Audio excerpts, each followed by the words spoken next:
처음엔요, 그냥 열심히 사는 아내가 자랑스러웠습니다. 아내는 원래 감성적인 사람이었습니다.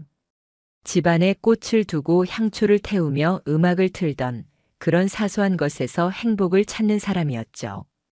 그 감성은 일에도 반영됐습니다. 프리랜서 디자이너로 일하면서 늘 말했습니다. 공간이 곧 창의력이야. 그래서 일하는 장소도 자주 바꿨습니다. 처음엔 집 근처 카페였고 그 다음엔 도서관, 결국엔 공유 오피스까지 계약했습니다. 처음 아내가 공유 오피스에 간다고 했을 때 저는 진심으로 축하했습니다. 제가 먼저 간식 박스를 챙겨 보냈습니다. 견과류, 홍삼, 그리고 작은 화분 하나까지 담아 전해주며 말했습니다. 내가 좋아하는 공간이면 뭐든 더 잘할 수 있을 거야. 아내는 한박 웃음을 지었고 그 표정을 보는 것만으로도 충분했습니다. 처음 한두 달은 순조로웠습니다. 그런데 어느 순간부터 아내의 입에서 힐링이 필요하다는 말이 자주 나오기 시작했습니다. 요즘 너무 지쳐서 아무 생각도 하고 싶지 않아. 저는 걱정됐습니다. 그래서 작은 운동기구를 들여놓고 아로마 디퓨저도 새로 장만했습니다. 집에서도 쉴 수 있길 바랐던 거죠. 그런데 아내는 고개를 저으며 공간이 달라야 쉰다라는 말만 되풀이했습니다. 그러던 어느 날 아내가 공유 오피스 한쪽에 자기만의 공간을 꾸미겠다며 말했습니다. 이름하여 개인 힐링존. 저는 처음엔 그냥 웃었습니다. 거기 그런 걸 만들어도 돼? 조명 하나 두고 방석 정도 가져다 놓으려는 거야. 아내는 그렇게 대수롭지 않게 말했습니다. 원래 뭔가를 꾸미는 걸 좋아하는 성격이라 저는 대수롭지 않게 생각했습니다. 그땐 아직 몰랐습니다. 그게 단순한 꾸밈이 아니라는 걸. 시간이 조금 흘러 제게 이상한 낌새가 다가왔습니다. 아내가 자주 입고 나가는 베이지색 가디건에서 낯선 향이 나기 시작한 겁니다. 평소 잘 쓰지도 않던 강한 플로럴 계열의 향수 냄새였습니다. 제가 향수 바꿨어? 라고 묻자 아내는 태연하게 말했습니다. 공유 오피스에 향수 진한 사람이 있거든. 옷에 밴 것 같아. 그 말에 저는 고개를 끄덕였습니다. 그때까지만 해도 의심은 크지 않았습니다. 하지만 그 이후부터 상황이 조금씩 달라졌습니다. 아내가 집을 나서는 시간이 점점 빨라졌습니다. 예전엔 10시쯤 나가던 사람이 이젠 아침 7시 반이면 벌떡 일어나 나갔습니다. 돌아오는 시간도 늦어졌고 연락도 잘 닿지 않았습니다. 전화하면 회의 중이라며 끊고 문자는 읽지도 않았습니다. 어느 날은 집에 돌아온 아내가 샤워를 하다 말고 갑자기 휴대폰을 꺼내 들고 화급히 욕실 문을 잠그는 모습을 봤습니다. 그리고 물소리 사이로 들린 카카오톡 알림음. 누군가 보낸 사진인 듯 했는데 아내는 사진을 본 뒤 미간을 찌푸리며 곧바로 휴대폰을 숨겼습니다. 그 장면이 유난히 이상하게 남았습니다. 하필 그 무렵 평소 친하게 지내던 후배가 집에 놀러 왔습니다. 후배는 우연히 아내와 같은 공유 오피스 라운지를 이용한다며 이런 얘기를 건넸습니다. 형수 힐링존 진짜 감성 터지더라고요. 침대까지 넣은 거 신의 한 수였어요. 그 순간 제 머릿속이 하얘졌습니다. 침대라니. 아내는 방석과 조명만 두었다고 했잖습니까? 하지만 후배의 말은 분명했습니다. 침대. 저는 애써 평정심을 유지했습니다. 후배가 돌아간 뒤 아내에게 조용히 물었습니다. 너 거기 침대 넣었어? 아내는 단호하게 대답했습니다. 무슨 침대야? 그 조그만 공간에 어떻게 침대를 넣어? 저는 고개를 끄덕이며 알겠다고 넘어갔습니다. 하지만 제 안엔 확신이 생겼습니다. 아내가 거짓말을 하고 있다는 확신이요. 그날 이후 저는 아내를 똑바로 바라보기 힘들었습니다. 같은 집에 있어도 마음은 멀어졌습니다. 웃음도 대화도 식사도 모두 겉돌았습니다. 아내의 눈동자를 들여다봐도 제 안엔 불신뿐이었습니다.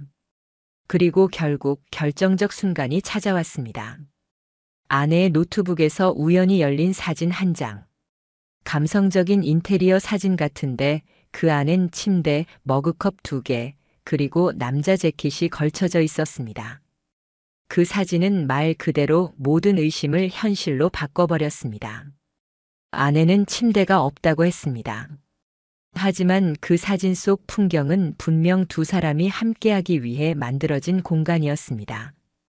그날부터 저는 마음을 접을 수 없었습니다. 진실을 반드시 파헤쳐야겠다고. 아내가 숨기고 있는 모든 걸 드러내야겠다고. 그렇게 제 일상은 서서히 무너지고 동시에 전혀 다른 방향으로 저를 끌고 가기 시작했습니다. 그날 밤 저는 단 한 차례도 곧바로 눈을 감을 수 없었습니다. 불 꺼진 천장 위로 사진 속 침대가 자꾸만 겹쳐 떠올랐습니다. 흰 이불 위에 머그컵이 2개 놓여 있는 장면, 누가 봐도 둘을 위해 마련된 공간임이 분명했습니다. 가장 낯설었던 건 남자의 재킷이었습니다.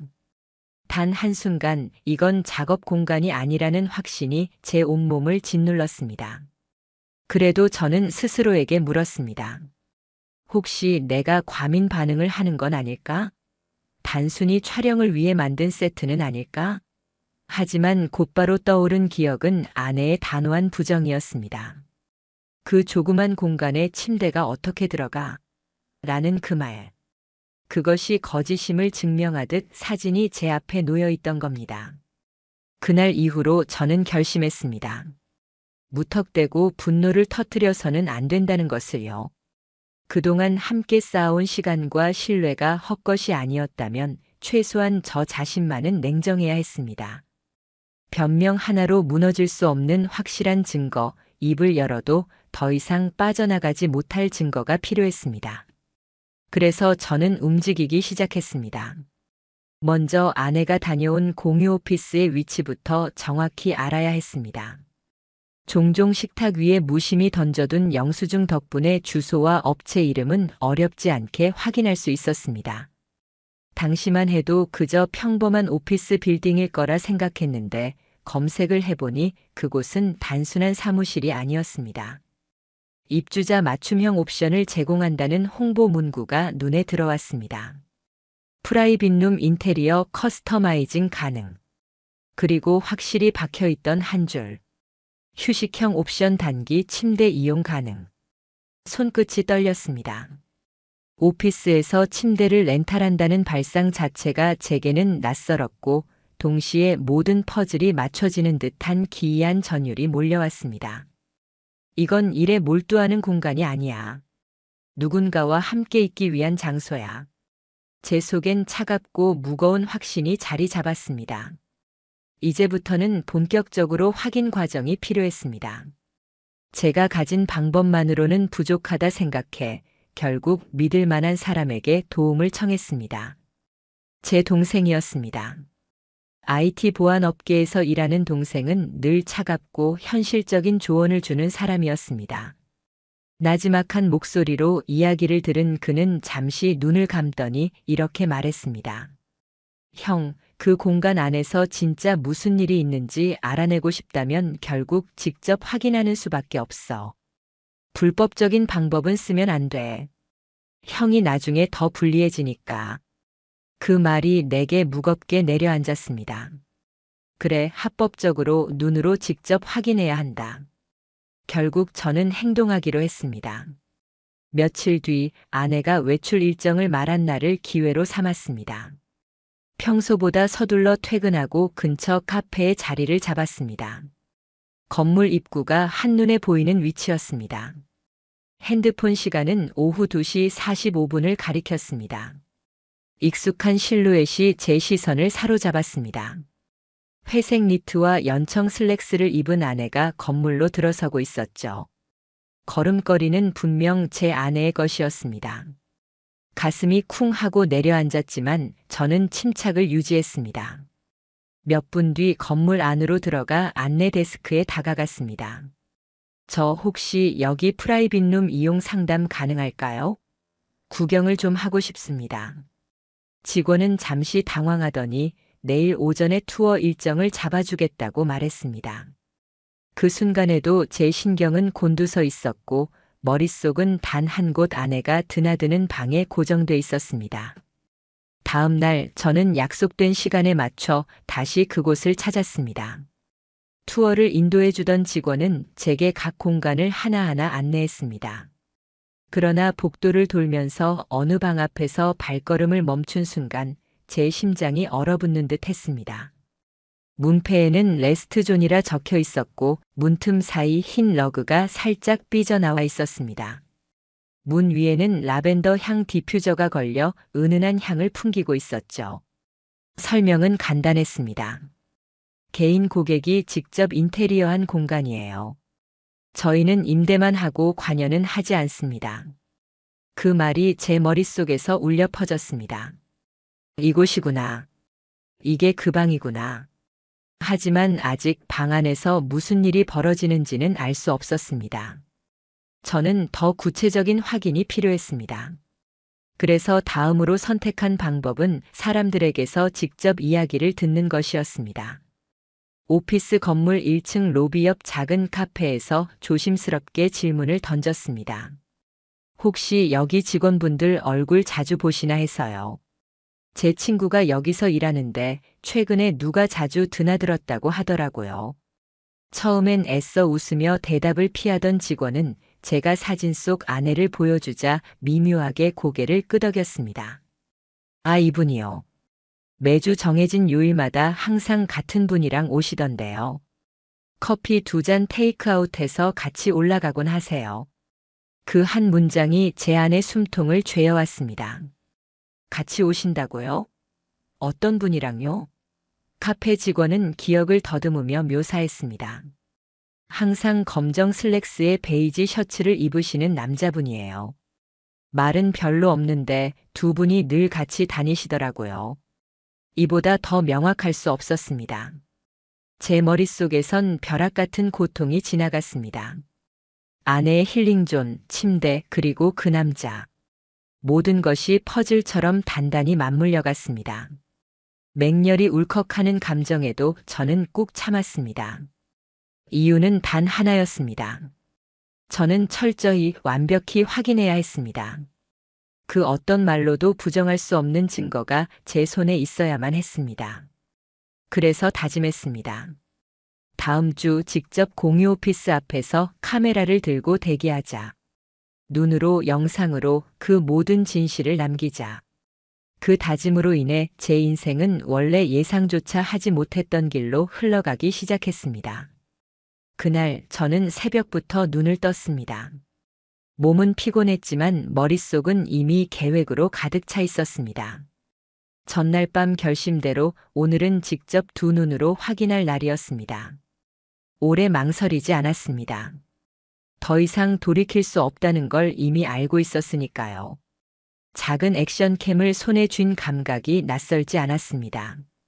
손떨림 방지 기능이 있는 최신 기종으로 제게 필요한 건 오래 찍고 명확히 남기고 나중에 반박할 수 없게 증명하는 것뿐이었습니다. 그동안 수십 번 대화로 풀어보려 했지만 돌아온 건 거짓과 회피뿐이었습니다. 이제는 말이 아니라 증거가 필요했습니다. 월요일 아침 아직 거리에 출근 인파가 몰리지 않은 시간이었습니다. 건물 근처는 기묘하게 고요했습니다. 평소에는 의미 없는 풍경이었는데 오늘따라선 모든 그림자와 소리 하나가 긴장으로 다가왔습니다. 시계를 봤습니다. 오전 7시 50분. 아직 조금 이른 시간이었습니다. 하지만 기다림조차도 차갑게 손을 죄어왔습니다. 8시 12분, 드디어 낯익은 실루엣이 시야에 들어왔습니다. 회색 야상 점퍼를 입고 운동화를 신은 아내였습니다. 오늘따라 걸음은 서두르지도 않았습니다. 오히려 여유가 깃든 듯한 발걸음이었죠. 건물 앞에 도착한 그녀는 휴대폰을 꺼내 무언가를 한참 두드리더니 잠시 고개를 들어 주변을 둘러보았습니다. 그 눈빛은 누구를 기다리는 사람의 것이었습니다. 그리고 3분 뒤 한 남자가 나타났습니다. 검정 슬랙스에 베이지 셔츠. 카페 직원이 묘사했던 그대로의 차림이었습니다. 두 사람은 따뜻한 인사나 눈길 교환조차 하지 않았습니다. 하지만 그렇기에 더 자연스러워 보였습니다. 마치 오래된 습관처럼 서로 당연하다는 듯 건물 안으로 나란히 들어갔습니다. 저는 마른 침을 삼켰습니다. 한순간 묻지도 따지지도 않고 뛰쳐나가 붙잡고 싶은 충동이 치밀었지만 그 충동이 제 삶을 박살낼 수도 있다는 사실을 잘 알고 있었습니다. 저는 벽 뒤로 몸을 숨긴 채 떨어지는 숨결을 억눌렀습니다. 카메라는 이미 그들의 모습을 담고 있었고 그 영상은 제 가슴보다 훨씬 차갑고 정확하게 진실을 기록하고 있었습니다. 그들은 엘리베이터 쪽으로 향했습니다. 저는 일부러 30초 늦게 같은 엘리베이터를 탔습니다.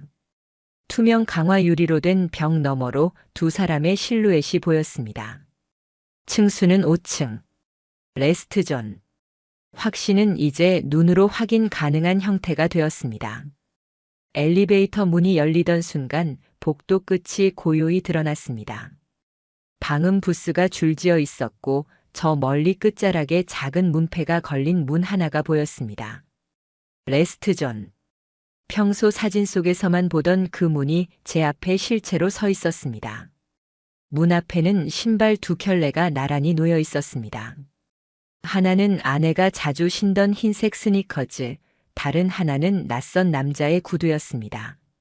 순간 심장이 발끝까지 내려앉는 듯 했습니다. 상상으로만 존재하던 현실이 제 앞에 이렇게 놓여 있었습니다. 저는 숨을 몰아쉬며 문 앞을 향해 다가가려다 발을 멈췄습니다. 지금 이 순간 문을 열면 무슨 일이 벌어질지 알 수 없었습니다. 소리를 지르며 내 안의 분노를 쏟아낼 수도 있겠지만 증거는 무너지고 결국 감정적인 광기로 제 모습만 망가질 게 뻔했습니다. 저는 스스로를 단단히 붙잡아야 했습니다. 지금은 참아라. 눈으로 영상으로 확실히 남겨라. 그래서 저는 반대편 복도에 작은 휴대폰 카메라를 세워뒀습니다. 방 쪽 출입구를 비추는 위치였고 녹음을 켜둔 채 아무 일 없는 듯 의자에 앉아 건물 외벽 창가를 바라봤습니다. 긴 시간이었습니다. 마치 매분 매 초가 제 숨을 끊어놓는 듯한 고통이 이어졌습니다. 2시간, 3시간 초침이 떨어질 때마다 손바닥은 식은 땀으로 젖어갔습니다. 그리고 오후가 슬슬 기울 무렵 드디어 그 문이 열렸습니다. 먼저 남자가 나왔습니다. 그 뒤로 아내가 따라 나왔습니다. 둘은 시선조차 주고받지 않은 채 문을 잠그고는 나란히 엘리베이터 쪽으로 걸어갔습니다. 그 어색하기까지 한 평정심이 오히려 모든 걸 말해주는 듯 했습니다. 그 둘 사이에는 이미 약속된 안목이 있었고 저는 단지 그 침묵을 목격한 셈이었습니다. 머릿속에서 수많은 소리가 뒤엉켰습니다. 왜? 언제부터? 하지만 입 밖으로 아무 소리도 나오지 않았습니다. 손은 떨렸고 오히려 눈앞의 현실은 유리벽처럼 차갑게만 느껴졌습니다. 증거는 확보되었고 지금 이 순간 제 눈으로 똑똑히 확인했습니다. 하지만 제가 잃은 건 단순한 의심이 아니라 제 지난 삶 전체라는 사실이 더 크게 밀려들었습니다. 그날 저녁 집에 돌아와도 아내는 아무렇지 않았습니다. 부엌에 서서 김을 굽고 된장국을 데우며 내 앞에 아무 일 없다는 듯 웃어 보였습니다. 그 웃음이 더 이상은 익숙하지 않았습니다.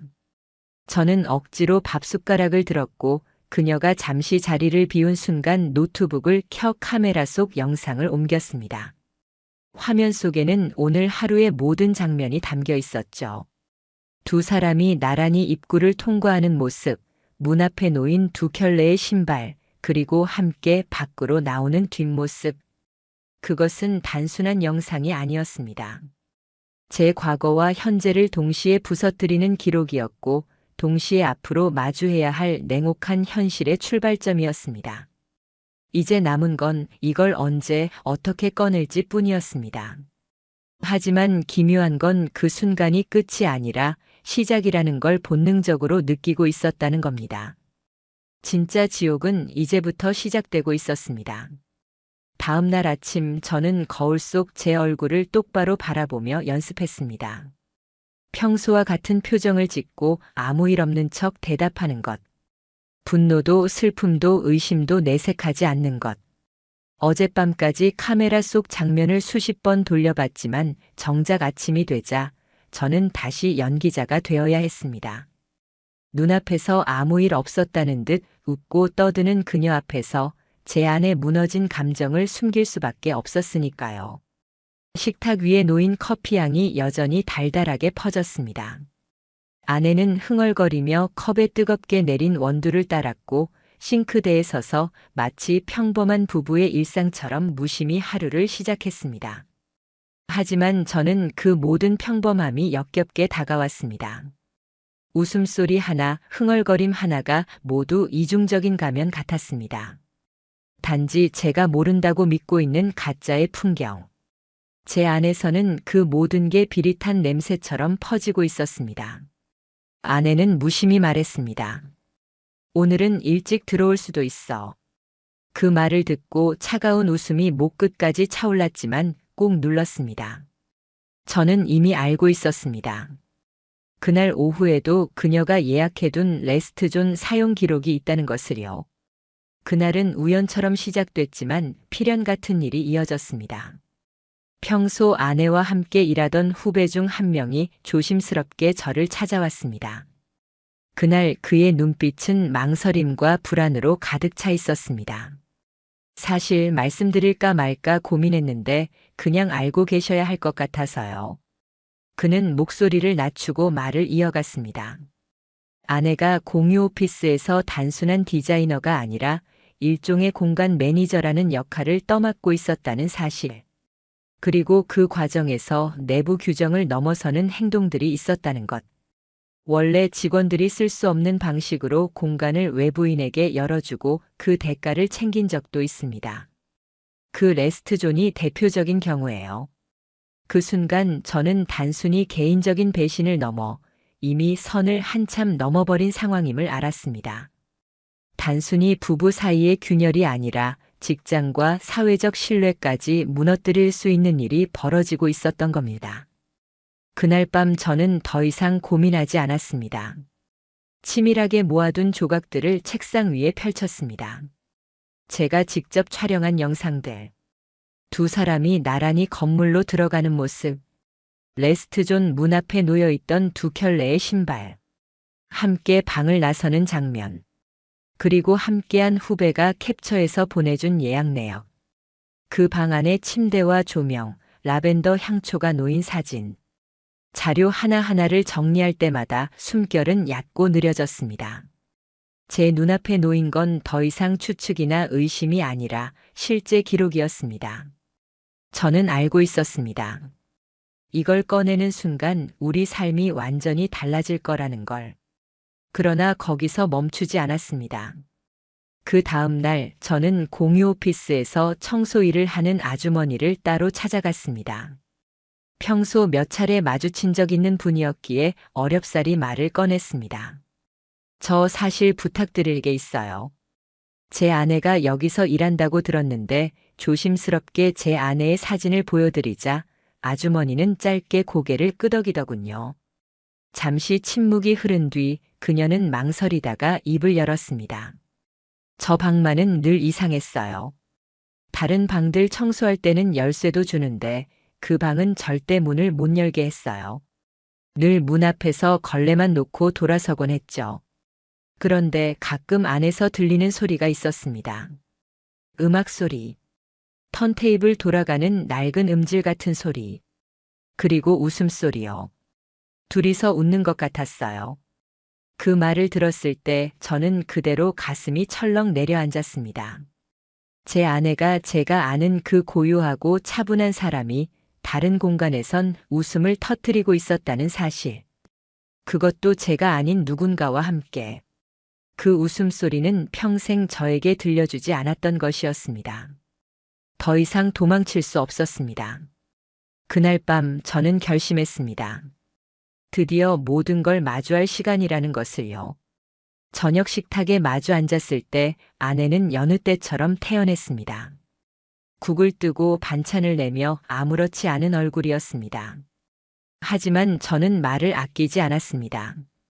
노트북을 가져와 준비해둔 영상과 사진들을 차례대로 재생하기 시작했습니다. 처음엔 웃으며 묻더군요. 이게 뭐야? 그러나 사진 2장, 영상 1개가 지나가자 얼굴은 점점 굳어졌습니다. 4번째 자료가 넘어갈 즈음엔 숟가락을 내려놓더니 숨소리가 가빠졌습니다. 그리고 5번째 영상이 흘러나올 때 결국 말을 꺼냈습니다. 이거 다 어디서 난 거야? 저는 눈을 마주치며 조용히 대답했습니다. 그 전에 먼저 대답해야 할 게 있어. 그 방에 왜 침대가 있었어? 순간 아내의 얼굴에서 모든 것이 무너지는 표정을 봤습니다. 그건 당황과 공포 그리고 변명할 수 없는 절망이 뒤섞인 낯선 얼굴이었습니다. 몇 년간 함께 살면서 단 한 번도 본 적 없는 표정이었죠. 그것은 인정과 부정 사이에서 흔들리는, 그러나 결국 진실에서 도망칠 수 없는 사람의 얼굴이었습니다. 그날 밤 이후 우리 삶은 다시는 예전으로 돌아갈 수 없게 되었습니다. 아내는 제 앞에서 한동안 아무 말도 하지 않고 앉아 있었습니다.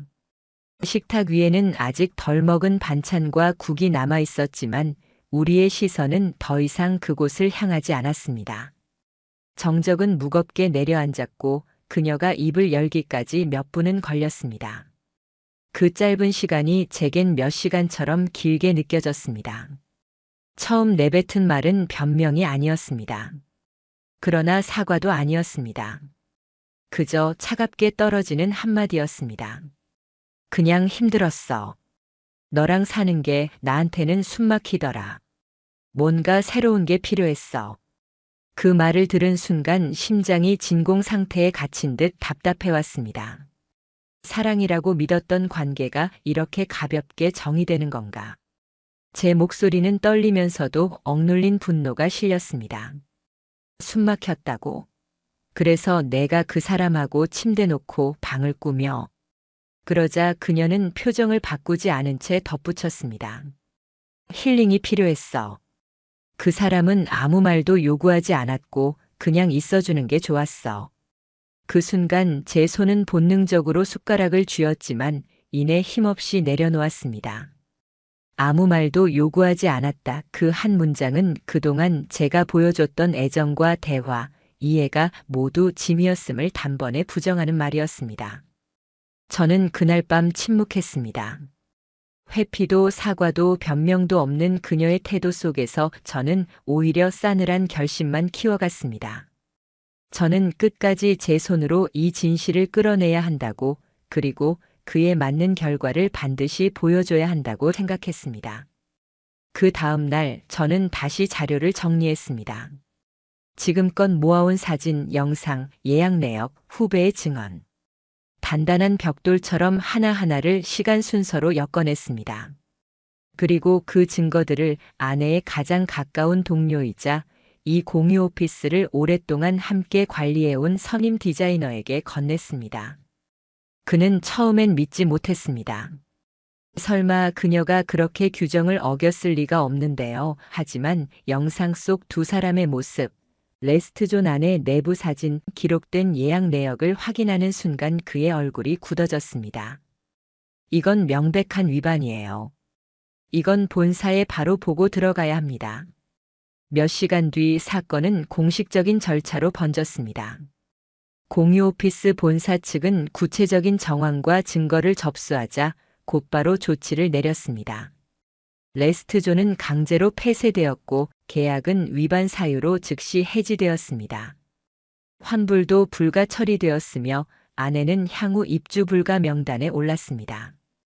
결과를 들은 아내는 집에 들어오자마자 얼굴을 일그러뜨리며 소리를 질렀습니다.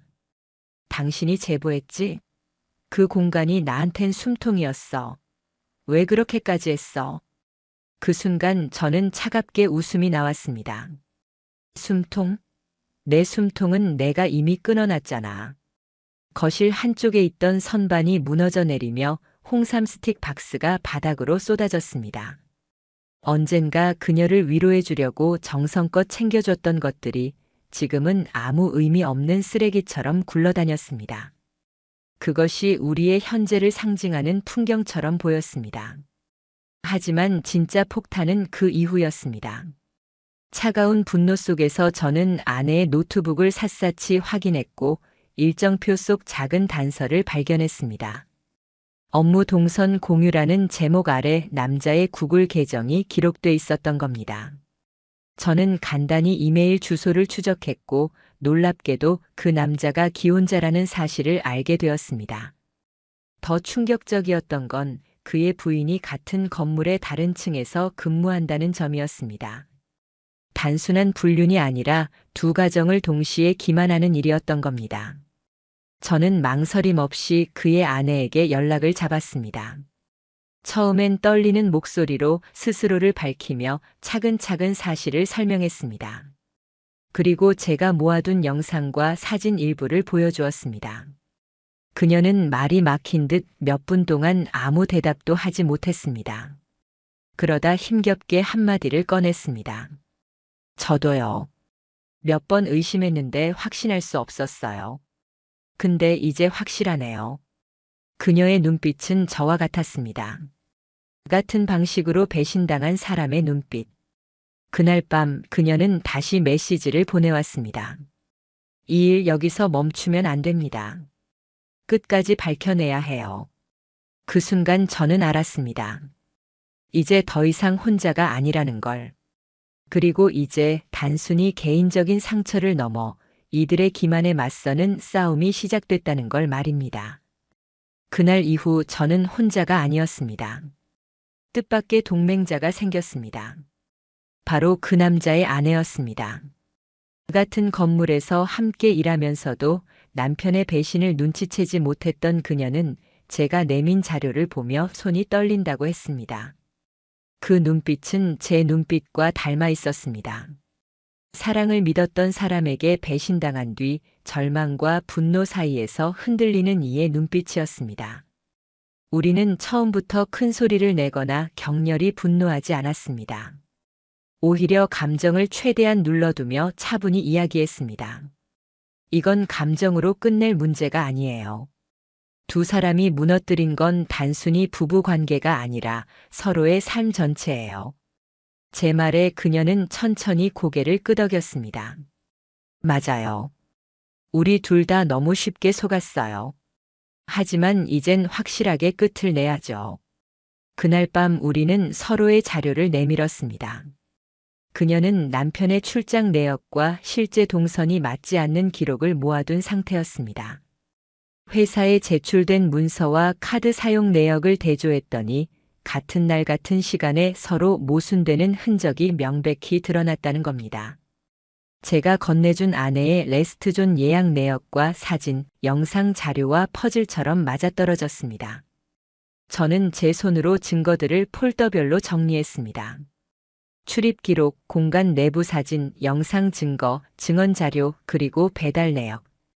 온라인 주문 내역에는 싱글 침대 프레임, 무드 조명 스탠드, 벽걸이 턴테이블, 캔들워머 라벤더 오일 같은 품목이 그대로 찍혀 있었습니다. 업무 공간에선 전혀 필요 없는 물건들.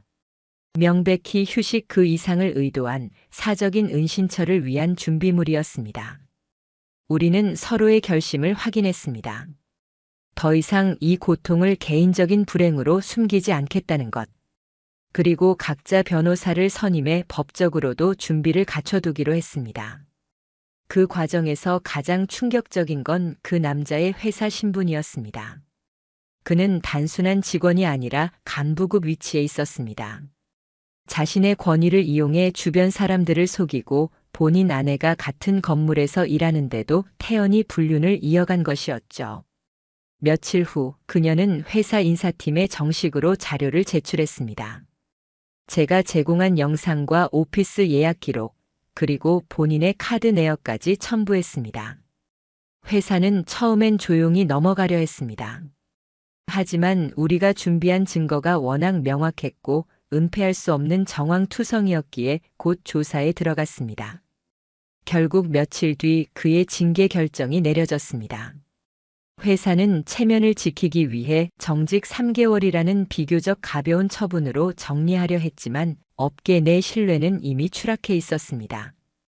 공유 오피스 측 역시 해당 사건을 내부 규정 위반 사례로 기록해 앞으로는 두 사람 모두 입주 불가 명단에 올렸습니다. 아내의 상황 역시 달라지지 않았습니다. 오피스를 떠난 뒤 프리랜서 플랫폼에서도 낮아진 신뢰도로 인한 불이익이 이어졌습니다. 기존 클라이언트들과의 계약이 하나둘씩 끊기면서 그동안 지켜온 명함도 점점 무의미해져 갔습니다. 그러나 이상하게도 저는 그 소식을 듣고도 조금도 후련하지 않았습니다. 의도대로 무너져가는 모습인데도 제 가슴에 자리 잡은 건 공허함이었습니다. 언젠가 함께 새벽 도시락을 준비하며 웃었던 그날, 사랑한다고 믿었던 시간들이 쓰레기처럼 내 삶 한켠에서 뒹굴고 있는 현실. 배신보다도 더 쓰라린 건 그 시간들을 진심으로 믿었다는 제 자신이었습니다. 그녀와 저는 자주 연락을 주고받았습니다. 서로가 증거를 정리해 변호사에게 제출할 때 확인해 주기도 하고 상대방 회사의 대응 상황을 공유하기도 했습니다. 서로가 아니었다면 혼자 무너졌을지도 모른다는 생각이 들었습니다. 그 같은 상처를 가진 사람들이었기에 말하지 않아도 통하는 부분이 있었습니다. 우린 결국 같은 결론에 도달했습니다. 이건 단순히 불륜이 아니라 기만이에요. 우리를 바보로 만들고 가정을 망가뜨리고 주변까지 속여왔으니까 끝까지 가야 합니다. 저는 그날 저녁 아내에게 마지막으로 통보했습니다. 테이블 위에 협의 이혼 서류를 올려두고 말했습니다. 난 이제 그만하려고 해. 내가 날 배신한 것보다 내가 끝까지 너를 믿으려 애쓴 시간이 더 수치스럽게 느껴져. 이젠 여기서 끝내자.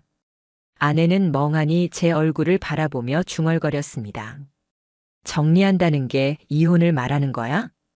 저는 고개를 끄덕였습니다. 그리고 휴대폰에 저장된 레스트존 앞 사진을 그녀에게 보여주었습니다. 사과도 미안함도 없는 그녀의 얼굴. 그 옆에 놓여있던 협의 이혼 서류의 싸늘한 현실만이 덮여 있었습니다. 이제 침대는 내가 원하는 대로 써. 다만 내 이름은 거기서 빼줘. 그녀는 아무 말도 하지 않았습니다. 그러나 이틀 뒤 그녀는 사인이 찍힌 서류를 제게 건넸습니다. 묘하게도 그 순간 저는 분노보다 오히려 지독한 해방감에 휩싸였습니다. 더 이상 미련도 변명도 감정 소모도 필요 없다는 사실. 그 모든 게 끝났다는 것. 하지만 그렇게 결심하고 난 뒤에도 제 안에서 남아있던 건 쉽게 지워지지 않았습니다. 웃음을 잃은 집안, 비어간 자리, 그리고 한때 믿음이라고 부르던 허상들. 가끔씩 노트북 바탕화면에 남겨둔 영상 파일 제목이 눈에 들어올 때마다 멈칫하곤 했습니다. 힐링이라는 이름의 파괴. 마침내 모든 게 무너졌음을 상징하는 이름이었습니다. 그렇게 우리의 이야기는 종지부를 찍은 듯 보였지만 저는 알고 있었습니다.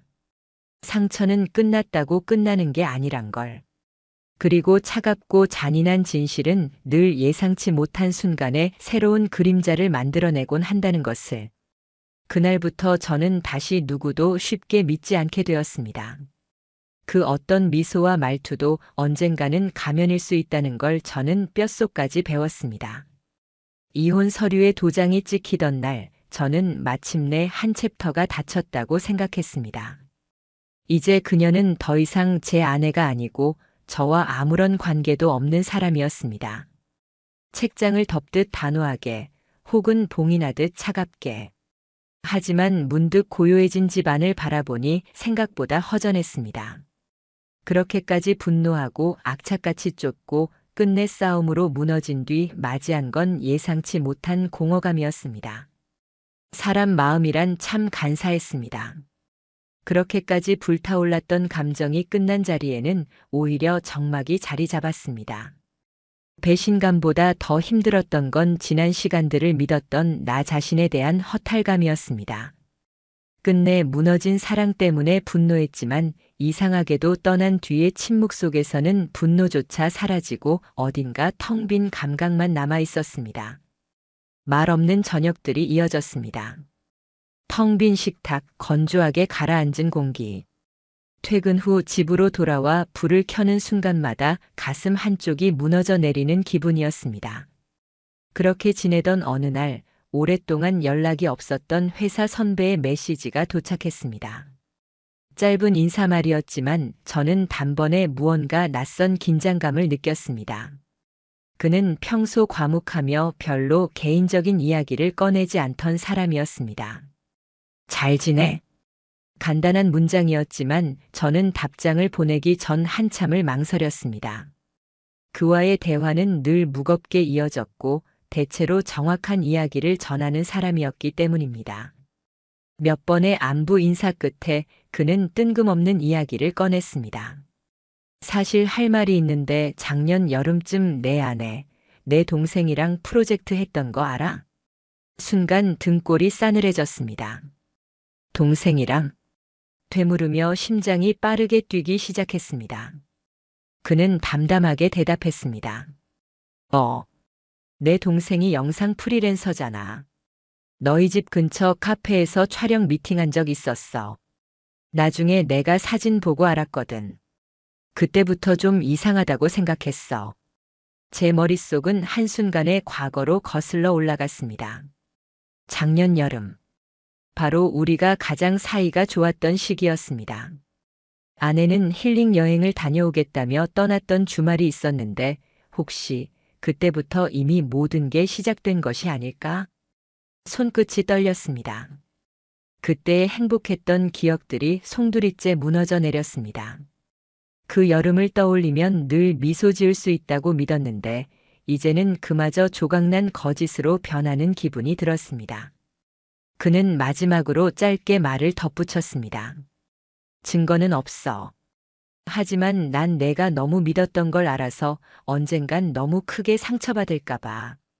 핵심은 분명했습니다.